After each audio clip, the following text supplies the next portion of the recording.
So welcome guys to the part 2 ng ating video. This is the installation part. So papakita ko dito kung ano yung mga babaklasin nyo para matanggal yung stock exhaust ng Yamaha Mt07 2020. So una, syempre pinakamadali is tanggalin tong mga bolts dito sa may headers. So kailangan nyo dito ng size 12 if I'm correct. Kung mali ako, size 10. Ayan guys, sorry, nakalimutan ko eh. Pero yun, pinakagamit nyo yan. Isa pa sa pinakakailangan nyo ay extension ng socket wrench. Ito yung magbibigay sa inyo ng madaling access dun sa mga malalalim na bolts. Tulad nung kanina yung pinihit ko sa headers, yun, kailangan nyo talaga dun. And ito, kailangan nyo ng hex na screws. Ayan, gagamitin nyo dyan. Dalawang size yan. So, sorry talaga. Lalagay ko na lang sa description yung mga tools na kailangan nyo para nakahanda na. Konti lang naman yun. So ayan, kailangan nyo lang tanggalin to. Sa pagbabalik nga pala guys, ingatan nyo. Huwag nyo kagad gagamitan ng pamihit or any tools. Gawin nyo finger lang yung ipampihit nyo para hindi masira yung thread. So ito, yung current na tornilyo na tinatanggal ko dito. Ayan, nasira ko yung thread nyan. So that is very bad. Kakainis talaga. Siniptay ko muna siya kasi bad trip ako. Katanghan. So ito, kailangan nyo tanggalin to para magkaroon kayo ng access dun sa bolt na nasa ilalim ng bike. Actually dito yung nakakonect sa catalytic. Ayan, may dalawang bolts dyan. Isa sa side ko, yung side ko ngayon, and dun sa kabila. Magkatapat lang yun. And gagamitin nyo yung same na size ng socket na ginamit nyo dun sa headers. Kaya yun talaga, yun lang ang kailangan nyo. And actually sa motor, kailangan nyo lagi is yung 10 and 12 na size na pamihit.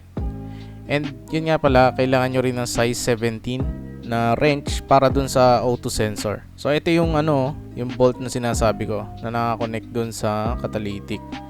So yan yung huli natin tatanggalin, yung dalawa dun sa ilalim. Okay. So ito yung size 17 na wrench para sa auto sensor. So mahirap siyang tanggalin sa umpisa lang kasi mahigpit. Pagka natanggal nyo na yung tension doon, okay na. Yan, pwede nyo nang gamitin ng daliri. Ingatan nyo lang yung sensor guys kasi umiikot yung wire nyo. Ayan, kung nakikita nyo. And after nyo tanggalin to, itabi nyo lang siya somewhere. Pwede nyo siyang itaas dyan sa bike. Pero hindi naman siya actually sa gabal eh. Kaya okay lang din.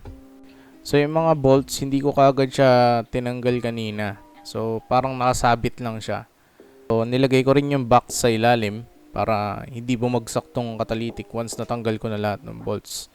And alalayan nyo lang talaga. Pwede nyo namang ipatong sa kung saan man. Kung may jack kayo, ayun. Para pro na pro yung datingan nyo. Ayun. Pero ayan, dito sa part na to, tatanggalin ko na lahat ng bolts para matanggal ko na yung catalytic. So ito yung dalawang bolts na natanggal ko dun sa taas ng catalytic. Huwag nyo iwawala yan pagkakabit ng stock. And ito yung sa may brakes. And then ito naman yung sa takip kanina, sa may gilid yung sinabi ko. Ayan. And these four are for the headers. Ayan. And yun lang. Yun lang yung mga kailangan nyo tanggalin. So dito sa part na to, tatanggalin ko na yung ayan, catalytic. Ayan. Nakita nyo nahulog na yan? Gasket. Tabi nyo yan, napakalaga yan. So yung gasket, yun siya yung nagpe-prevent ng leak dun sa connection ng header sa block. Alam ko block yun eh. So kung mali ako, comment nyo guys. And ayan, medyo mataas yung napili ko na tungtungan, kaya medyo nahirapan akong tanggalin. Pero kahit wala naman ito, madali siyang tanggalin. Mali lang yung pwesto ko dito. Hirap yung likod ko eh. And I didn't expect na mas mabigat pala. Ayun, ang bigat, diba? So ito yung gaskets. Specifically na exhaust gasket para sa Mt07. So kailangan nyo yan para ma-prevent yung leak dun sa headers. Tulad ng sinabi ko kanina. Ayan, sobrang bigat. So, magkikreate na lang ako ulit ng video para timbangin yan. Kasi natago ko na siya eh at this point ng editing. So ngayon, kinakabit ko na yung mga headers na kasama dun sa package natin. So, meron ako later papakita kung paano nyo pwedeng idikit ito, yung gasket. Kasi yan, nahirapan ako dito, nahulog yung gasket. So, noob moves yan. So, iwasan nyo yung ganyan. May tuturo ako later para hindi mahulog yan. And natutunan ko lang din yun sa YouTube. So, sabihin ko na lang din. So, later, papakita ko yung paste na yun. Pero, yun, kailangan nyo lalagyan ng konti dun sa gasket para dumikit siya dun sa loob or doon sa headers, dun sa tubo.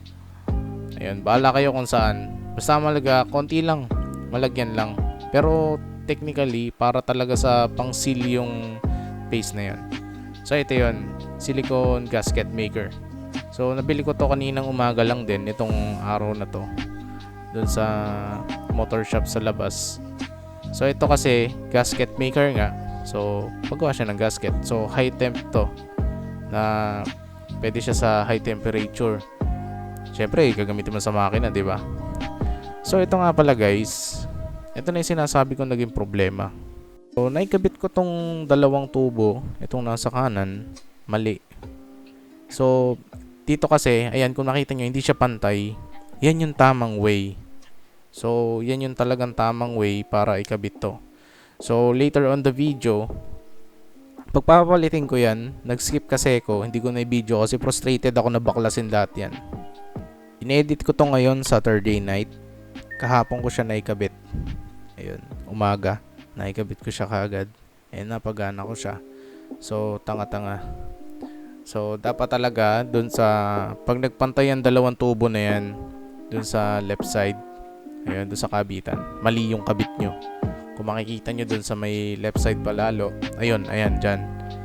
Makikita nyo, nakatutok na yung tubo doon sa may swing arm. Yung bakal nakaduktong ng swing arm.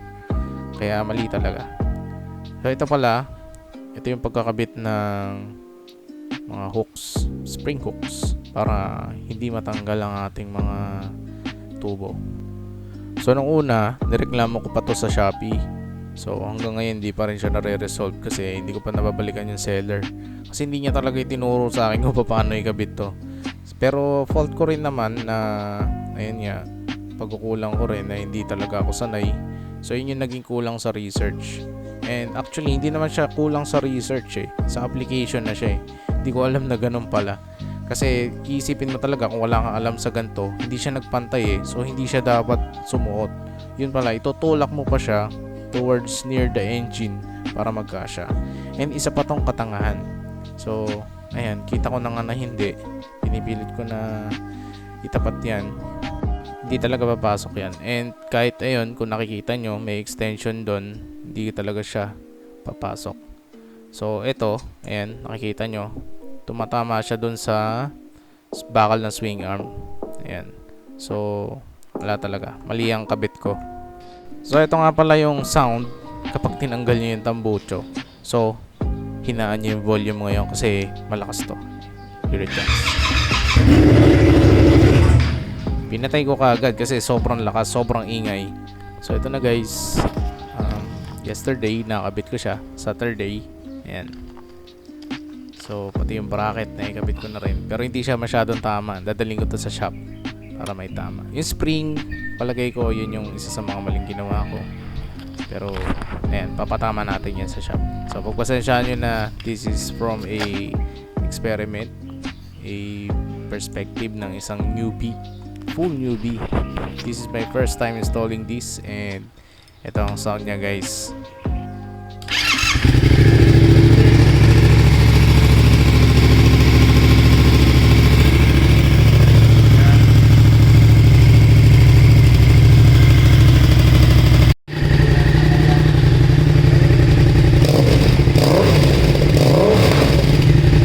Pumuputok.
So, thank you guys for watching.